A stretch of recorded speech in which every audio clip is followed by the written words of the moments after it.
আসসালামু আলাইকুম ওরহমতুল্লাহি ওবারাকাতুহু নাহমাদুহু ওয়া নুসাল্লি আলা রাসূলিহিল কারীম আম্মা বাদ। দূরের কাছের দেশের প্রবাসের যারা যেখান থেকে এই মুহূর্তে আমাদের রমাদানের বিশেষ আয়োজন দেখছেন, আপনাদেরকে অসংখ্য ধন্যবাদ। প্রিয় দর্শক, মাহে রমাদানের দ্বিতীয় রোজা চলছে। সিয়াম সাধনার মাসে আল্লাহ তাআলা আমাদেরকে গুনাহমুক্ত তাকওয়ার জীবন যেন দান করেন, সেই প্রার্থনায় রবের কাছে সবসময় করতে হবে। আল্লাহ তাআলা মুমিন বান্দাদের সান্ত্বনার জন্য সূরা বাকারার 185 নম্বর আয়াতে মুমিন বান্দার রোজা যেন কষ্ট মনে না হয় এবং বোঝা মনে না হয়, সেই জন্যে আল্লাহ তাআলা বান্দাদেরকে সান্ত্বনার জন্য আয়াত অবতীর্ণ করেছেন।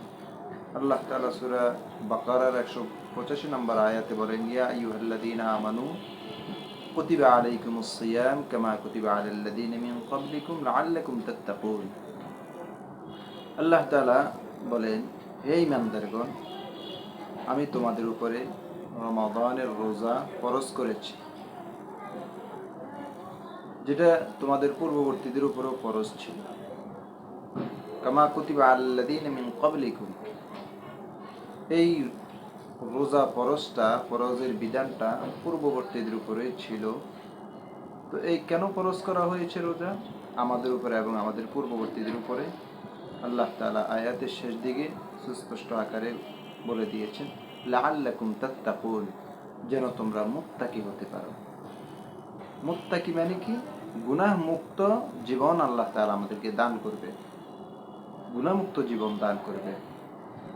যখন আমরা গুনাহমুক্ত জীবন পেয়ে যাব, তো আমরা মুত্তাকি হতে পারি। আর মুত্তাকির জন্য কি সুসংবাদ? আল্লাহ তাআলা কুরআনুল কারীমে অসংখ্য অগণিত আয়াতে আল্লাহ তাআলা বলেছেন, ইয়া আইয়ুহাল্লাযীনা আমানুত্তাকুল্লাহ, হে ঈমানদারগণ, তোমরা আল্লাহকে ভয় করো, হাক্কা তুকাতিহি ওয়া লা তামুতুন্না ইল্লা ওয়া আনতুম মুসলিমুন। ভয় করার মতো করতে হবে। কিছু সময় আল্লাহ তাআলার ভয়ে কান্নাকাটি করলাম, কিন্তু গুনাহের মধ্যে আবার লিপ্ত হয়ে গেলাম, এমনটা কিন্তু ভয় না। এই জন্য আল্লাহ তাআলা একই শব্দে, একই বাক্যের ভিতরে দুইটা শব্দ উল্লেখ করেছেন, তাকওয়াটা যেন তাকওয়ার মতে হয়।